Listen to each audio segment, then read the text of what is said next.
Motorhome or campervan? How on earth are you supposed to decide which one is right for you? And quite frankly, half of us don't even know the difference anyway. Now, if you're watching this video, I know a couple of things about you. One is that you're wondering whether you should buy a motorhome or a campervan. Clever, huh? And the second one is that you are doing your research and you are already far ahead of where we were when we bought our very first motorhome.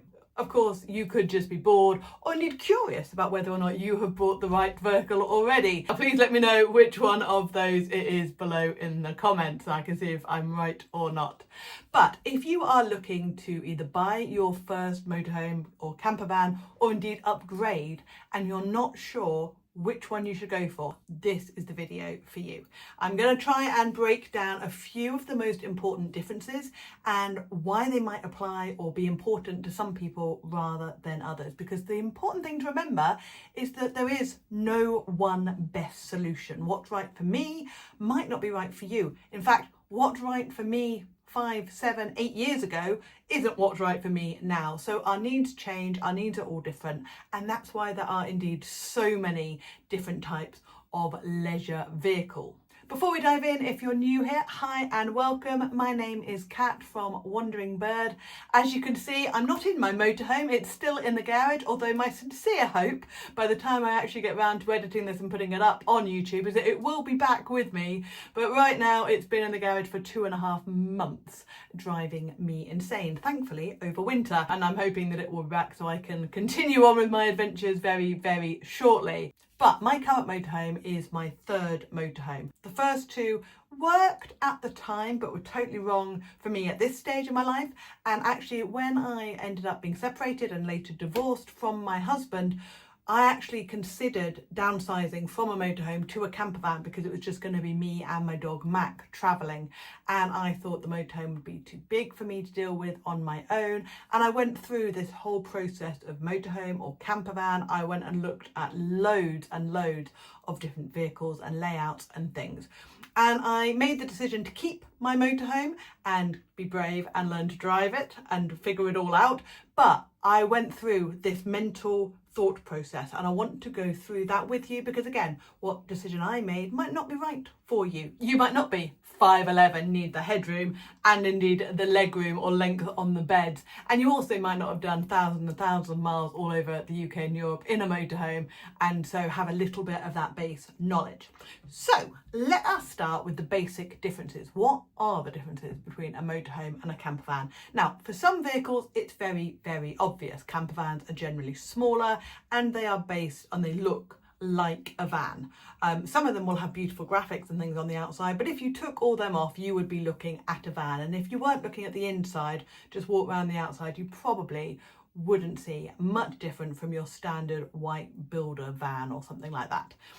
There are a few that blur the line between motorhome and campervan. And then there are, of course, a few motorhomes that are a lot smaller than the standard motorhome, and they blur the line going from motorhome back down into campervan. But generally with a motorhome, it's built on a same van chassis. So my motorhome is built on a Fiat Ducato van chassis, but it's slightly wider. So you'll see the body of a motorhome just goes slightly further out. Normally behind the cab, it flares out. Or indeed, if you're looking at an A-Class, the entire thing is bigger, and they normally, again, big generalization, but they normally tend to be slightly higher and slightly longer. Of course, there are a few from each category that can cross over, but those are the rough generalizations. Not all campervans have the side sliding door. A lot do, but not all of them do. And again, not all motorhomes are built to higher specs. There are some fantastically well-built, well-insulated campervans that have got built-in bathrooms and all of that sort of thing. So it's not a case of a campervan has more basic facilities than a motorhome does. They very much can vary. A lot of that would be based on the price and also on the manufacturer that you look at. So what are the differences? Like, how do you decide? What I would do, rather than focus on I want a campervan or I want a motorhome, I would focus on the physical attributes that you actually want in your vehicle. So, for example, do you want a fixed bathroom? I know for me that is an absolute must. I cannot imagine doing the thousands of miles on the big journeys that I do and not having my own bathroom and shower space. But for a lot of people, that's not an essential. They're doing shorter trips or weekend or spending time at a beach or on a campsite. And most campsites, of course, will have their own toilet blocks and shower facilities, so they don't need it. Fine, not a problem at all.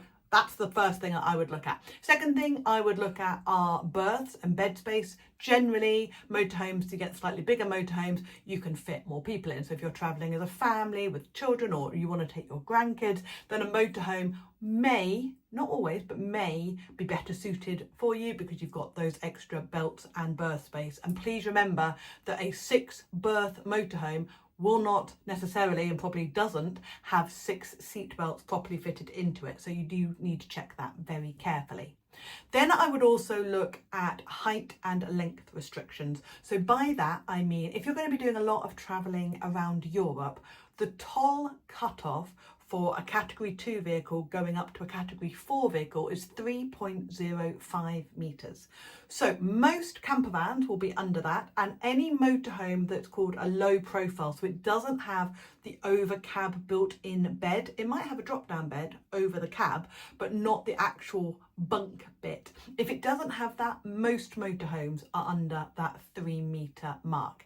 If you've got an over cab big profile, like our very first motorhome have, it's above that, which means it will trigger the toll laser beam and you will be charged more on the tolls. If you're just staying in the UK, not so much of an issue, although of course you have to be aware of low bridges and all of that kind of stuff. But in Europe, it can mean a big difference on the cost of the tolls as you're driving around.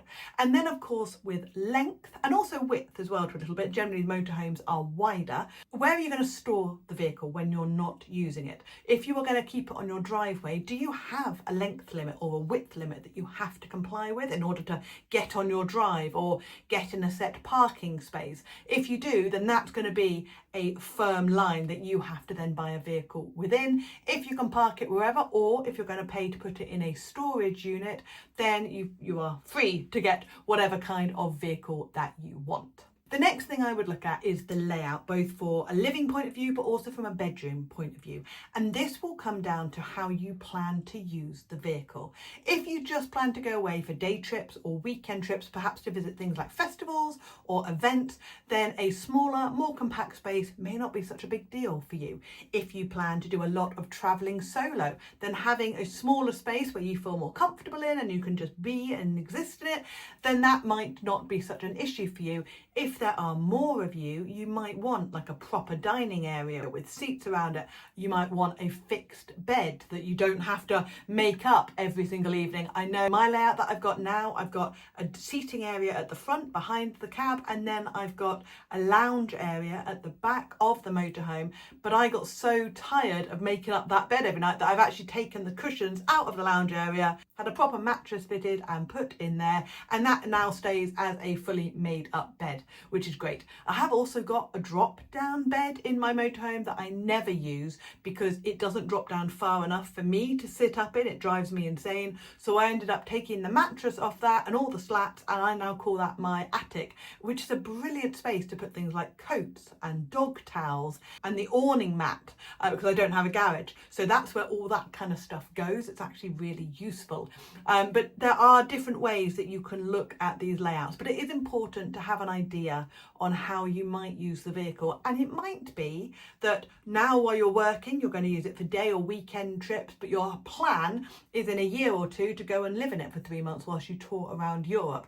And it can be quite confusing to marry the two. If that's the case, I would go with what you want to use it for now, if you're planning to use it quite a lot now. Or if you're like, I'm just going to get it before the prices go up or whatever, then I would focus on what your plan is and just accept the fact that it might not be suitable for the short term, but that is your long-term goal with it. Another thing to sort of think about is insulation. Are you planning on going to like mountains in winter? If you're planning on going motorhome skiing and all that kind of stuff, then that might have a good relevance on the type of vehicle. And normally you will have motorhomes or very top-end camper vans who have got that sort of insulation and facilities for winter motorhoming built into them already. Then when you're thinking about the layout, I want you to imagine being in that space when it is rainy and cold and horrible. So you can't sit outside, you can't have your awning out, you don't have any extra room.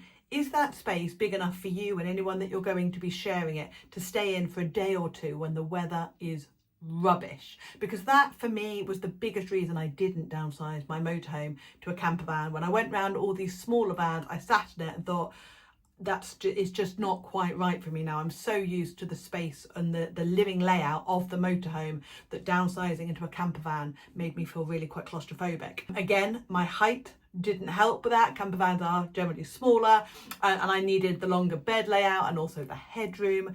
But yeah, that's something to really think about, is on nasty days, are you able to be in that space and not feel really too claustrophobic? And of course, the flip side to that is, if it's too big for you and you're never going to feel comfortable driving it, then get something a little bit smaller.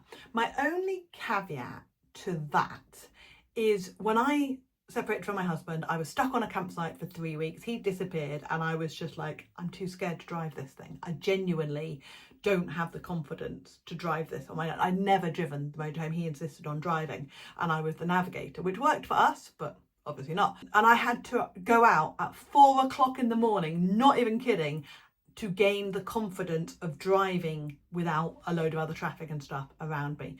It sounds ridiculous now when you think that I've gone all around Iceland and I've gone all the way up to the top of Norway and around Ireland and Scotland and all these incredible places I've been lucky enough to visit. But just over 3 years ago, I was too scared to drive a motorhome of 6.8 metres. So don't think that just because it's a bit scary doesn't mean you can't do it. You absolutely can drive a vehicle of any size once you have enough confidence in it. However, I know particularly for women, we are used to driving smaller vehicles and it can be really intimidating. So what you might want to do, rather than rush out and buy a small camper van because you're too scared to drive a bigger vehicle, is go and hire one. Just go and hire a bigger vehicle for a weekend. Start with a small camper van. That's exactly what I did. I rented a little camper van for a few days. We went off around Norfolk. It was a good little test run. I realised I needed something a lot bigger. That really helped as well. And then from that, I progressed into driving my motorhome. That was the next big vehicle I had the opportunity to drive. But you could start with a smaller motorhome or a bigger camper van. And at some point you will realise, no, I'm comfortable in this space. That's fine. And that way you're not wasting your money getting a smaller vehicle that in a couple of months you're like, it's too small for me. I now need to sell it and then upgrade. So don't be scared to rent a vehicle and just try it out for a bit. While we're talking about driving and using the vehicle, one thing to think about with much bigger motorhomes is that longer vehicles are harder to find parking spaces for. So I would say most of Europe, things like the Airs and all of the standard spaces, standard space in a car park is normally like 6 metres, so any kind of motorhome is going to overhang, apart from the really, really tiny ones. But if you're going over about 7.5 metres, you're going to have more difficulty finding spaces. So our second motorhome was 7.8 metres, and it did make it a lot more difficult to just be able to pop into car parks, supermarkets, even some of the Airs, they were too short for us to be able to park safely. So we had to drive on and then find somewhere else. So that's definitely something to consider. Another consideration, of course, are things like payload. Smaller camper vans generally have a lot less payload than bigger motorhomes. But of course, if you're having a motorhome that's over 3.5 tonnes, or indeed a camper van over 3.5 tonnes, then you have to consider, can you drive it? Have you got the appropriate license to be able to drive that vehicle? If you don't know what I mean by payload, this is the video I recommend that you watch. It walks you through all that and what you need to think about. But of course, you can generally get more stuff in a motorhome. They tend to have bigger garages, if they've got a garage at all, more storage space. So if you are going to go and either live in it or go and tour off for months on end, then a motorhome might be the only way to go. I know plenty of people live in their camper vans, but if you've got a lot of stuff that you want to take with you, then that extra payload and storage space will be really, really important. And of course, the other thing for that is that if you are going to use it as your main vehicle or as your second vehicle, which a lot of people do, they have a car and then they have a little camper van. If that's your second vehicle, it needs to be smaller and easier to just go off and do whatever you need to do in it, and then it becomes a leisure vehicle in its spare time and in your spare time. So if its main purpose is your second sort of family vehicle or whatever, then a camper van will probably be better for you than a hulking great motorhome, even though it's got loads of storage. Now, as you can see, it's not a one-fits-all approach. There are pros and cons to all of them. And even if you go, right, I want a 7-metre motorhome, you will find that there are tons of different layouts and weights and things to consider about every single one.